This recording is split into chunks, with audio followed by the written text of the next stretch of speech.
ನಮಸ್ತೆ ವೀಕ್ಷಕರೇ, ನಮ್ಮ ಚಾನಲನ್ನು ಫಸ್ಟ್ ಟೈಮ್ ನೋಡ್ತಾ ಇರೋರು ಸಬ್ಸ್ಕ್ರೈಬ್ ಮಾಡಿ, ಶೇರ್ ಮಾಡಿ.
ಸರ್ ಇರ್ಬೋದು, ನಮ್ಮ ಮಾಧವ್ ಪ್ರಕಾಶ್ ಸರ್ ಇರ್ಬೋದು, GMR ಸರ್ ಇರ್ಬೋದು, ಪವರ್ ಕಡ್ಡಿ ಸರ್ ಇರ್ಬೋದು, ಎಲ್ಲರ ಸಹಕಾರದೊಂದಿಗೆ ಅವಳ ಈ ಪುಸ್ತಕ ಬಿಡುಗಡೆ ಕಾರ್ಯಕ್ರಮವನ್ನು ನೆರವೇರಿಸಿಕೊಡುತ್ತಿದ್ದಾರೆ. ಎಲ್ಲರಿಗೂ ಧನ್ಯವಾದಗಳು. ಜೈಕಾರ ಸಾಮ್ರಾಜ್ಯದಲ್ಲಿದೆ ಅಧಿಕಾರ ದರ್ಪ, ಗೆದ್ದ ಮೇಲೆ ದುಡ್ಡಿನ ಅಂತ. ಯಾರು ದುಡ್ಡು ತಗೊಂಡು ಓಟ್ ಹಾಕಬೇಡಿ. ಈ ಪುಸ್ತಕನೇ ಇವತ್ತು ಸಾಕ್ಷಿ. ಓದು ಬರಹ ಬೇಕು ನೋಡಿ. ಇವತ್ತು ಮುಂದೆ ಅವರು ಕನ್ನಡ ಸಾಹಿತ್ಯ ಪರಿಷತ್ತಲ್ಲಿ ಗುರುಸಿ ಅವ್ರಿಗೆ ಸದಸ್ಯತ್ವ ಕೊಡಿಸ್ಬೇಕು ನಾನು. ಯಾಕಂದರೆ ಜೋರಾಗಿ. ಸರ್ ನಮಸ್ಕಾರ. ನಮಸ್ಕಾರ. ಈ ದಿನ ಸಾಧಕರು ಅನ್ನೋದು ಪ್ರೈವೇಟ್ ಸ್ಕೂಲ್ಗಳಿಗಿಂತ ಗೌರ್ಮೆಂಟ್ ಸ್ಕೂಲಲ್ಲಿ ಮಕ್ಕಳು ತುಂಬ ಸಾಧನೆ ಮಾಡ್ತಾಯಿದ್ದಾರೆ. ಆ ಒಂದು ಹೆಮ್ಮೆ ನಿಮ್ಮ ಒಂದು ಕ್ಷೇತ್ರಕ್ಕೆ ಬಂದಿದೆ ಸರ್. ಮಗು ಮಾತು ಆ ಮಗು ನಿಜವಾಗ್ಲೂ ಆನೇಕಲ್ ತಾಲೂಕಿನಲ್ಲಿ ಹೆಮ್ಮೆ ಪಡುವಂಥ ತಾಲೂಕು. ಶಿಕ್ಷಣ ಕ್ಷೇತ್ರದಲ್ಲಿ ನಮ್ಮ ಮಕ್ಕಳ ಒಂದು ಶೈಕ್ಷಣಿಕ ಗುಣಮಟ್ಟವನ್ನು ನಾನು ಪರಿಶೀಲನೆ ಮಾಡಿದಾಗ ಅದರಲ್ಲಿ ಉದಾಹರಣೆಯಾಗಿ ಹೊರಬಂದಿರ್ತಕ್ಕಂಥದ್ದು ದಿವ್ಯಾ KG ಅಂತ ನಮ್ಮ ಸರ್ಕಾರಿ ಶಾಲೆಯಲ್ಲಿಯೇ ಓದಿ ಈ ದಿನ ಒಂದು ಭಾವಚಿಲುಮೆ ಅನ್ನೋ ಒಂದು ಕವನ ಸಂಕಲನವನ್ನು ಬಿಡುಗಡೆ ಮಾಡಿರ್ತಕ್ಕಂಥದ್ದು ಹೆಮ್ಮೆಯ ವಿಷಯ. ಏಕೆಂದರೆ ಈಗಿನ ಒಂದು ಸನ್ನಿವೇಶಗಳಲ್ಲಿ ಮಕ್ಕಳು ಬುಕ್ಕನ್ನು ಓದುವಂಥ ಪರಿಪಾಠವನ್ನೇ ದೂರ ಮಾಡಿಕೊಂಡಿದ್ದಾರೆ. ಅಂಥ ಒಂದು ಸಮಯದಲ್ಲಿ ನಮ್ಮ ಶಾಲೆಯಲ್ಲಿ ಓದಿರ್ತಕ್ಕಂಥ ಒಂದು ಮಗು ಕವನ ಸಂಕಲನವನ್ನು ರಚನೆ ಮಾಡಿರ್ತಕ್ಕಂಥದ್ದು ತುಂಬ ಅದ್ಭುತವಾಗಿ ರೂಢಿ ಬಂದಿದೆ. ಅದು ಮಕ್ಕಳಿಗೆ ಪ್ರೇರಣೆ ಆಗುತ್ತೆ. ಇವತ್ತು ನಾನು ಸರ್ಕಾರಿ ಪ್ರೌಢಶಾಲೆ ಇಂಡ್ಲವಾಡಿನಲ್ಲಿ ಈ ಪುಸ್ತಕವನ್ನು ನಾವು ಮಕ್ಕಳಿಗೆ ಸಮರ್ಪಣೆ ಮಾಡಿದ್ದೇವೆ. ವಾಹಿನಿ ಮೂಲಕ ನಾನು ಅತ್ಯಮೂಲ್ಯವಾದಂಥ ಅವಿಚ್ಛಿನ್ನವಾದ ಅದ್ವಿತೀಯವಾದಂಥ ಸಾಧಕೀಯ ವಿಚಾರಧಾರೆಯನ್ನು ಮಾತಾಡಲಿಕ್ಕೆ ನಾನು ಭಾಳ ಹೆಮ್ಮೆ ಪಡ್ತೀನಿ.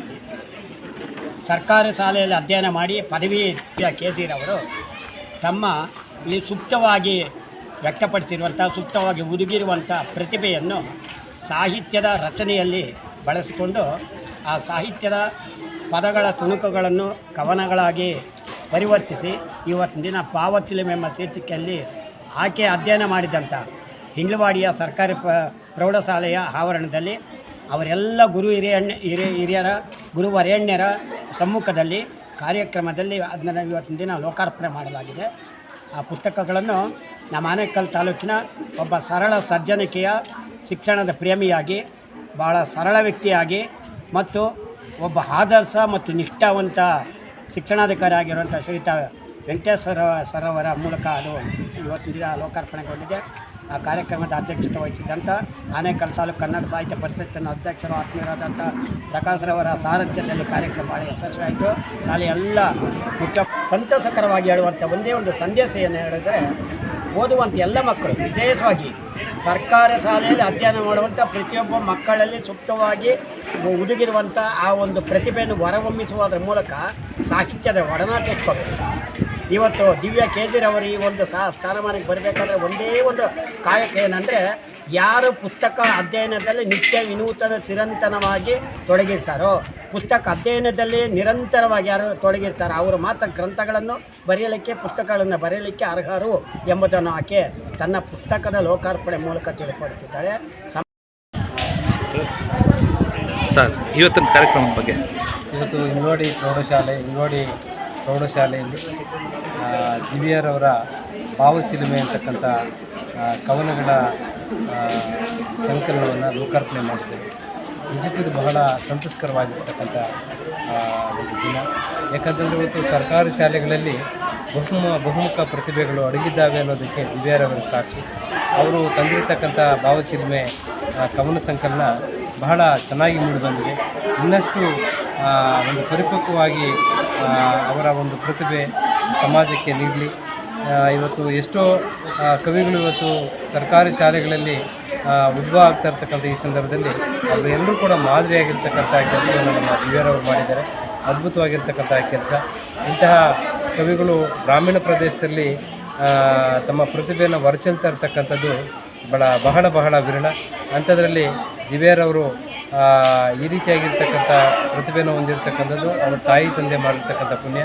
ಇಂಥ ಒಂದು ಸಂದರ್ಭದಲ್ಲಿ ನಮ್ಮ ತಾಲೂಕಿನ ಅದ್ಭುತವಾಗಿರ್ತಕ್ಕಂಥ ವಾಗ್ಮಿಗಳು, ಶಿಕ್ಷಣ ಸಂಪನ್ಮೂಲ ವ್ಯಕ್ತಿಗಳಾಗಿರ್ತಕ್ಕಂಥ GMR ಸರ್ ಅವರು ಮತ್ತು ಕ್ಷೇತ್ರ ಶಿಕ್ಷಣಾಧಿಕಾರಿಗಳು ಈ ಒಂದು ಕಾರ್ಯಕ್ರಮದಲ್ಲಿ ಭಾಗವಹಿಸಿ ಮತ್ತು ನಮ್ಮ ಎಲ್ಲ ಈ ಭಾಗದ ಎಲ್ಲ ನಾಯಕರು ಇವರಿಗೆ ಪ್ರೋತ್ಸಾಹವನ್ನು ಕೊಟ್ಟಿದ್ದಾರೆ. ಇಂಥ ಪ್ರೋತ್ಸಾಹ ಎಲ್ಲವನ್ನು ಕೂಡ ಅವರು ಪಡ್ಕೊಂಡು ಉನ್ನತ ಹಂತಕ್ಕೆ ತಲುಪಲಿ ಅಂತೇಳಿ ನನ್ನ ಸಂದರ್ಭದಲ್ಲಿ ಅವ್ರಿಗೆ ಹಾರೈಸ್ತೀನಿ. ಕನ್ನಡ ಸಾಹಿತ್ಯ ಪರಿಷತ್ ಅವರ ಒಂದಿಗೆ ಸದಾ ಅವರ ಜೊತೆಗಿರ್ತದೆ, ಎಲ್ಲ ಸಹಕಾರವನ್ನು ನೀಡುತ್ತದೆ ಅಂತೇಳಿ ಸಂದರ್ಭದಲ್ಲಿ ಇಚ್ಛಿಸ್ತಾರೆ. ಓಕೆ ಸರ್, ಇವತ್ತಿನ ಕಾರ್ಯಕ್ರಮದ ಬಗ್ಗೆ ಈ ಒಂದು ಹಿರಿಯ ಕವಿಗಳು, ಹಾಗಾಗಿ ಕಿರಿಯ ಕವಿ ಬಗ್ಗೆ ಒಂದೆರಡು ಮಾತು ತಿಳಿಸ್ಕೊಂಡು. ನಿಜವಾಗ್ಲೂ ಇವತ್ತು ಭಾಳ ಸಂತೋಷ ಆಗ್ತಾ ಇದೆ. ದಿವ್ಯಾ ಇಷ್ಟು ಸಣ್ಣ ವಯಸ್ಸಿಗೆ ಈ ಓದುವ ಸಾಹಿತ್ಯವನ್ನು ಬೆಳೆಸ್ತಾ ಸುಮಾರು 45 ಕವನಗಳನ್ನು ಬರೆದು ಒಗ್ಗೂಡಿಸಿ ಅದಕ್ಕೆ ಒಂದು ರೂಪ ಕೊಟ್ಟಿದ್ದಾರೆ. ಭಾವಚಿಲುಮೆ ಅಂತಕ್ಕಂತಹ ಈ ಒಂದು ಕವನ ಸಂಕಲನ ನಾನು 2-3 ಪದ್ಯಗಳನ್ನು ಓದಿದೆ. ಭಾಳ ಅವರು ಶ್ರಮಪಟ್ಟು ಇಂದಿನ ಸಮಾಜದ ನಾನಾ ಮುಖಗಳನ್ನು ಆ ಒಂದು ಅವರ ಕವಿತೆಗಳಲ್ಲಿ ಪ್ರತಿಬಿಂಬಿಸಿದ್ದಾರೆ. ಇವನು ಹಳ್ಳಿ ಜೀವನ ಇರ್ಬೋದು, ಅಪ್ಪ ಅಮ್ಮ ಇರ್ಬೋದು, ಮತ್ತು ಸಮಾಜದ ವಿವಿಧ ಮಜಲುಗಳಲ್ಲಿ ಬರ್ತಕ್ಕಂತಹ ಎಲ್ಲ ವ್ಯಕ್ತಿಗಳನ್ನು ಪರಿಚಯ ಮಾಡ್ತಾ ಪದ ಸಂಪತ್ತನ್ನು ಯಥೇಚ್ಛವಾಗಿ ಬಳಸಿ ಅವರು ಈ ಒಂದು ಕವನ ಸಂಕಲನವನ್ನು ಇವತ್ತು ಎಲ್ಲರ ಸಮ್ಮುಖದಲ್ಲಿ ಬಿಡುಗಡೆ ಮಾಡಿರ್ತಕ್ಕಂಥದ್ದು ನನಗೆ ಬಹಳ ಸಂತೋಷ. ಆ ಮಗು ಇನ್ನೂ ಹೆಚ್ಚು ಬರೀಬೇಕು, ಬೆಳಿಬೇಕು ಅಂತ ನಾನು ಶುಭ ಹಾರೈಸ್ತೀನಿ. ಮೊದಲನೇ ಚೊಚ್ಚಲ ಒಂದು ಗ್ರಂಥವನ್ನು, ಒಂದು ಪುಸ್ತಕವನ್ನು ಏನು ಬಿಡುಗಡೆ ಮಾಡಿದ್ದಾಳೆ, ಇದೇ ರೀತಿಯಾಗಿ ಸಾವಿರಾರು ಪುಸ್ತಕಗಳನ್ನು ರಚಿಸಿ ಮತ್ತು ಎಲ್ಲ ಏನು ಕವಿಗಳಿದ್ದಾರೋ ಅವರ ಸಾಲಿನಲ್ಲಿ ನಿಂತ್ಕೊಳ್ಳಿ ಅಂತ ನಾನು ಈ ಮುಖಾಂತರ ಆಶಿಸ್ತಾ, ಮುಂದಿನ ದಿನಗಳಲ್ಲಿ ಆ ಒಂದು ಕುಟುಂಬಕ್ಕೆ ಹಾಗೂ ಆಕೆ ಕುಮಾರಿ ದಿವ್ಯಾಗೆ ಯಾವುದೇ ರೀತಿಯ ಒಂದು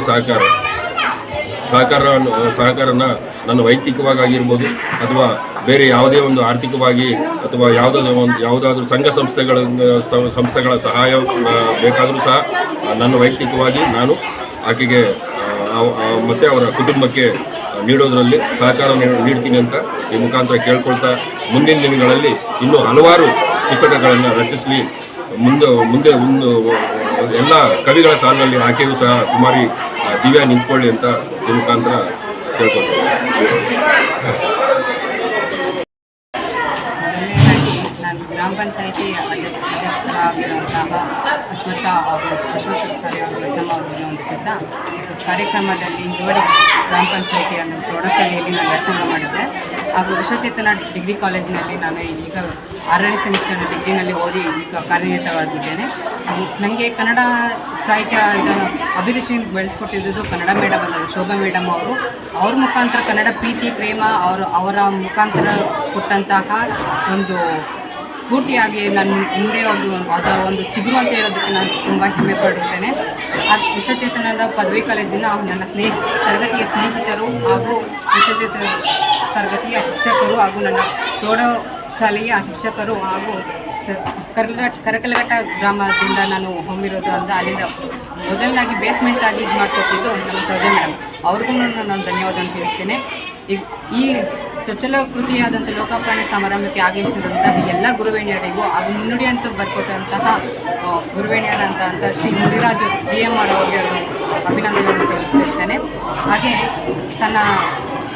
ತನ್ನ ಒಂದು ಚೊಚ್ಚಲ ಕೃತಿಯಾದ ಭಾವಚಿಲುಮೆಯನ್ನು ಲೋಕಾರ್ಪಣೆಗೆ ಸಿದ್ಧಪಡಿಸಿದ್ದಾಗ ತನ್ನ ಸ್ನೇಹಿತರಾದಂತಹ ನಮ್ಮ ತರಗತಿಯವರೆಲ್ಲ ಬಂದು ಅಭಿನಂದನೆ ಮತ್ತು ಪ್ರೋತ್ಸಾಹ ನೀಡಿದಂತೆ ತುಂಬ ಖುಷಿ ಪಡುತ್ತೇನೆ. ಹಾಗೂ ಇದಕ್ಕೆಲ್ಲ ಸಹಕಾರ ಅಂತ ಮೇನಾಗಿ ಕೊಟ್ಟವರಂತೂ ಅಜಯ್ PS ಅಂತ ಎಂಬ ಲೇಖಕರು ಶರಣಾಡಿನ ಲೇಖಕರೇ ಅಂತ ಗುರುತಿಸಿಕೊಂಡಿರುವ ಬೀದರ್ ಜಿಲ್ಲೆಯ ಲೇಖಕರಾದ GM ಅಜಯ್ PS ಅವರಿಗೆ ನಾನು ಅಭಿನಂದನೆಗಳು ಮತ್ತು ತುಂಬ ಹೃದಯದ ಧನ್ಯವಾದಗಳನ್ನು ತಿಳಿಸುತ್ತೇನೆ. ಮತ್ತು ಈ ಎಲ್ಲ ಕಾರ್ಯಕ್ರಮಕ್ಕೆ ನಿಂತು ಎಲ್ಲ ಯಶಸ್ವಿಯಾಗಿ ಕೊಟ್ಟಂತಹ ಮುಖ್ಯ ಅತಿಥಿಗಳು ಅಂತ ಎಲ್ಲರಿಗೂ ನನ್ನ ಹೃತ್ಪೂರ್ವಕ ಧನ್ಯವಾದಗಳು. ಮತ್ತು ಹಾಗೂ ನನ್ನ ತಂದೆ ತಾಯಿ, ನನ್ನ ಅಣ್ಣ ದಿನೇಶ ಮತ್ತು ಅಪ್ಪ ಗೋವಿಂದರಾಜು ಹಾಗೂ ಅಮ್ಮ ಮಂಜುಳಾ ಅವರಿಗೆ ನಾನು ಹೃತ್ಪೂರ್ವಕ ಧನ್ಯವಾದಗಳನ್ನು ತಿಳಿಸುತ್ತೇನೆ. ಧನ್ಯವಾದಗಳು. ಸ್ಫೂರ್ತಿದಾಯಕರು ಈ ಒಂದು ಕವಿ ಆಗಬೇಕನ್ನೋದು ನಿಮ್ಮ ಚಿಕ್ಕನಿಂದನೇ ಇತ್ತ? ಈಗ ಇಲ್ಲಾಂದರೆ ನಿಮ್ಮ ಒಂದು ಯಾವ ಥರ ಮನಸ್ಸು ನಿಮ್ಗೆ ಯಾರನ್ನ ಪ್ರೋತ್ಸಾಹ ಮಾಡಿದ್ರಲ್ಲಿ ಹಿಂಗೆ ಆಗ್ಬೇಕನ್ನೋದು ನಿಮಗೆ ಬೇರೆಯವ್ರ ಆಸೆನ ನೀರೇಳಿಸ್ತಾ ಇದ್ರೆ ಇಲ್ಲ ನಿಮ್ಮ ಆಸೆನ ಇದು?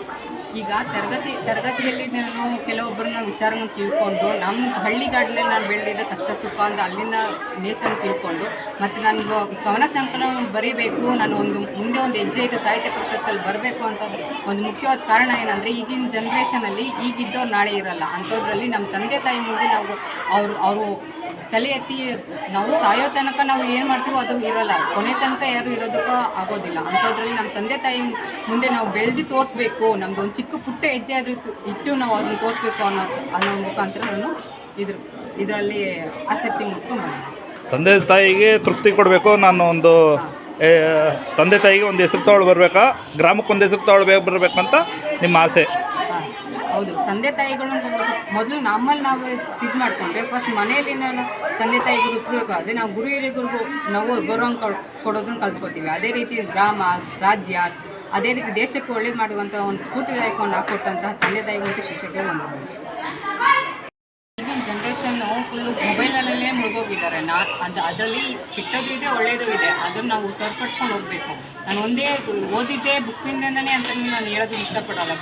ಒಂದು ಮೊಬೈಲ್ ಯೂಸ್ ಮಾಡಿಕೊಂಡು ಯಾರೋ ಒಂದು ಕವಿಗಳು ಬೇರೆ ಕಡೆ ಇರೋದ್ರಿಂದ ಅವ್ರ ಸಹಾಯ ತೊಗೊಂಡು ಮೊಬೈಲಲ್ಲೇ ಟೈಪ್ ಮಾಡಿ ತುಂಬ ಕಷ್ಟಪಟ್ಟು ಎಡಿಟ್ ಅದೆಲ್ಲ ಪುಸ್ತಕದ ಎಷ್ಟು ಕಷ್ಟಪಟ್ಟಿದೆ ಅಂತ ಮೊಬೈಲ್ ಮುಖಾಂತರ ಅದನ್ನು ನಾವು ಯಾವ ಥರ ಸದುಪಯೋಗ ಪಡಿಸ್ಕೋಬೇಕೋ ಅದು ನಾವು ಪಡಿಸ್ಕೋಬೇಕು ಹೊರತು ಅದನ್ನ ದುರುಪಯೋಗ ಮಾಡ್ಕೋಬಾರ್ದು ಮತ್ತು ಮನಸ್ಸನ್ನು ಹರಿಬಿಡಬಾರ್ದು ಅನ್ನೋದನ್ನ ಇಷ್ಟ.